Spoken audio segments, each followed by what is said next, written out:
Welcome to Relish Books. Today's Friday Jane Austen review is on Northanger Abbey.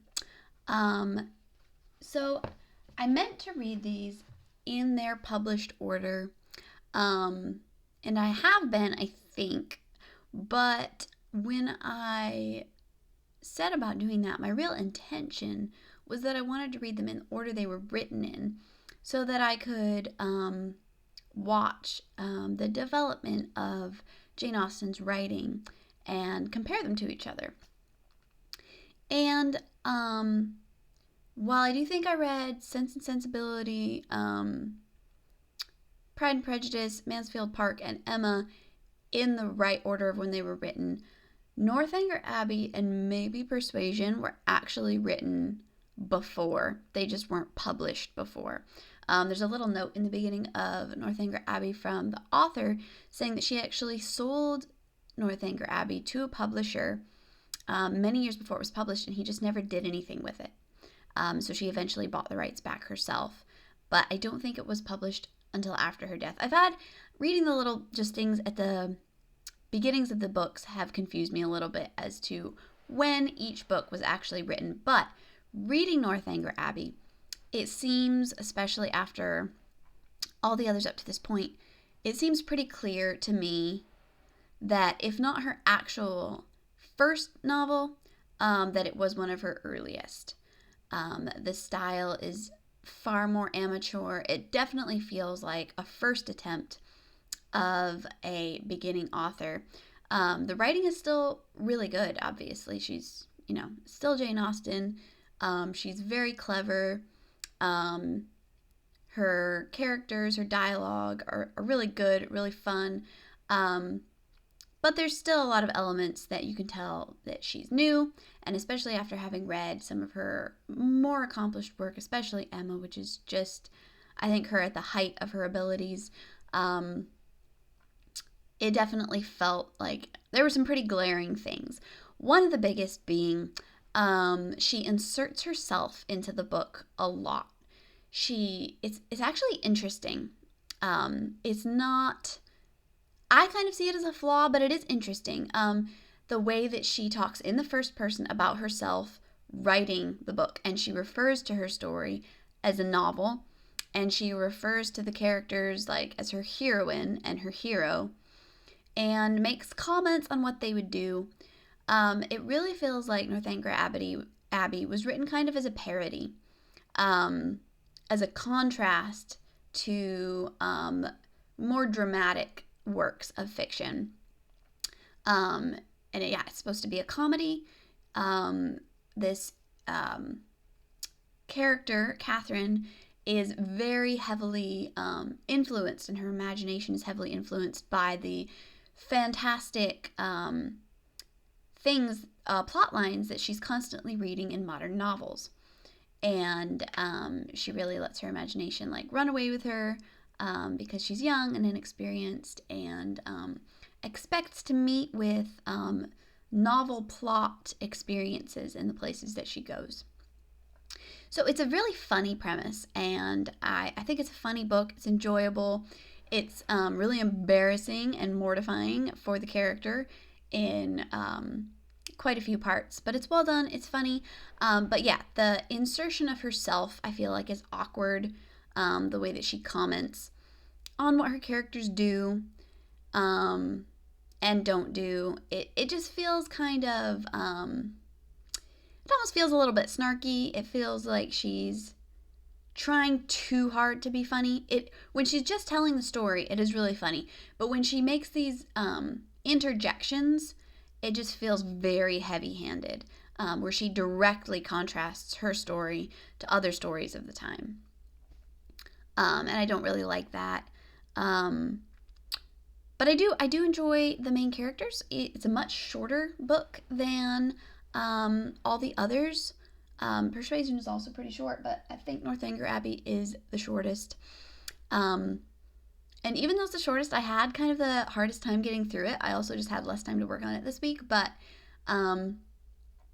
it's not as engaging, especially at the beginning. Once you get in about halfway, it starts to be way more interesting, and you can get through it pretty quick. But Um, Something else, I feel like she really wrote it.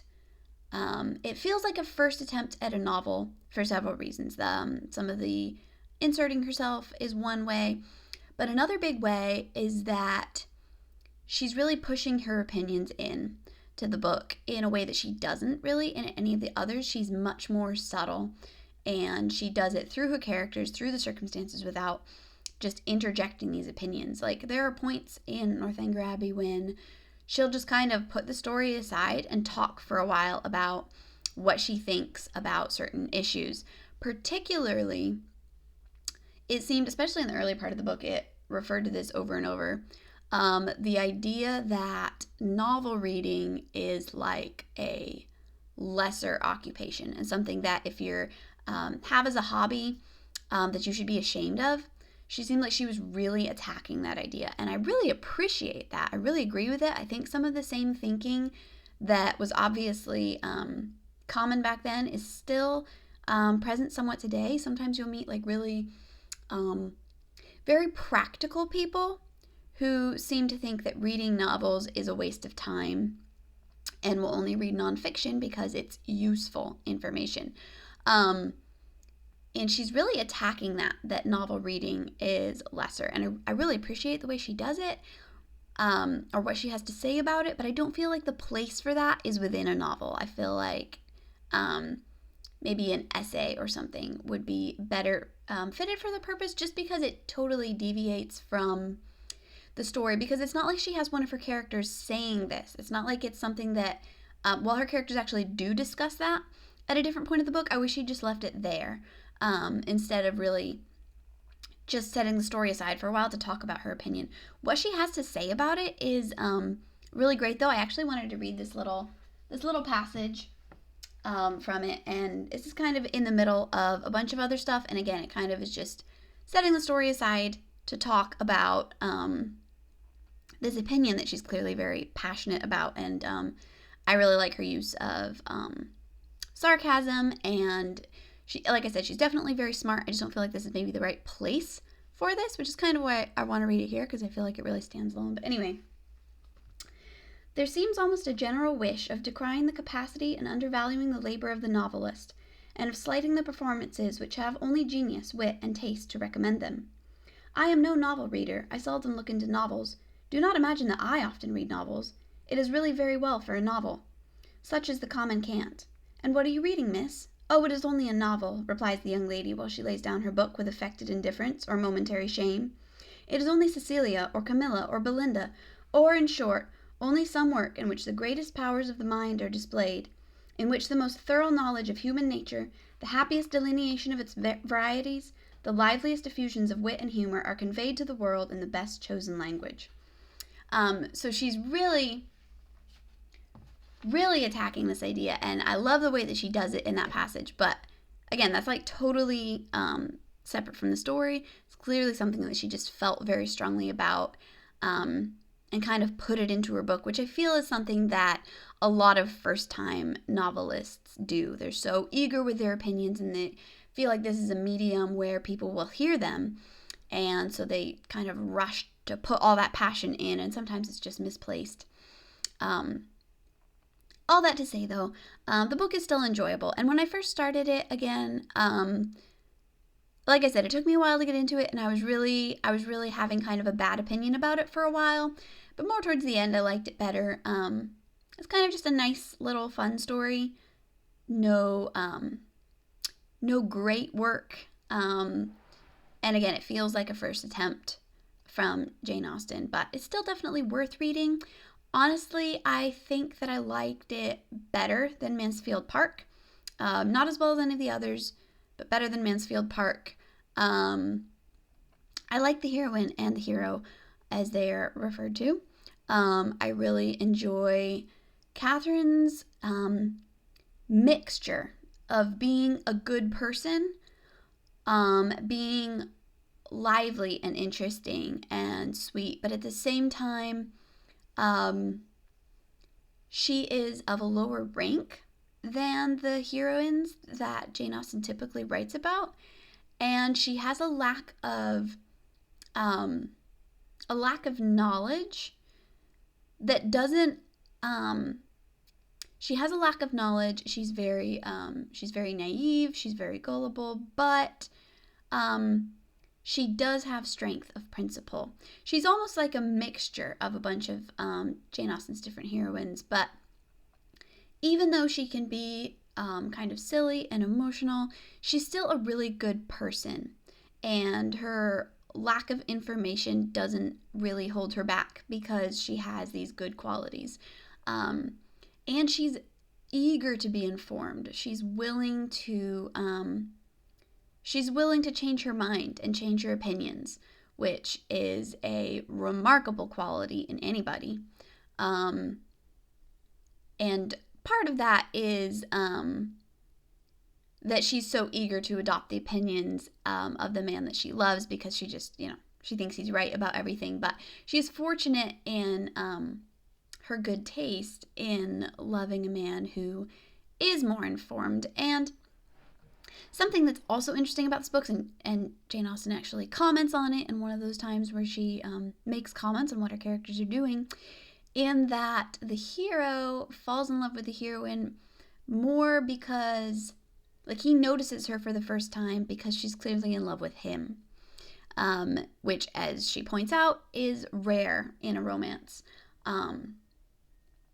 But it's nice for variety. I wish it was a little more developed. That's kind of just talked about in the conclusion of the book. Jane Austen has this habit in a lot of her books, actually, of wrapping up the end so rapidly. It works in some, and it really doesn't as much in others.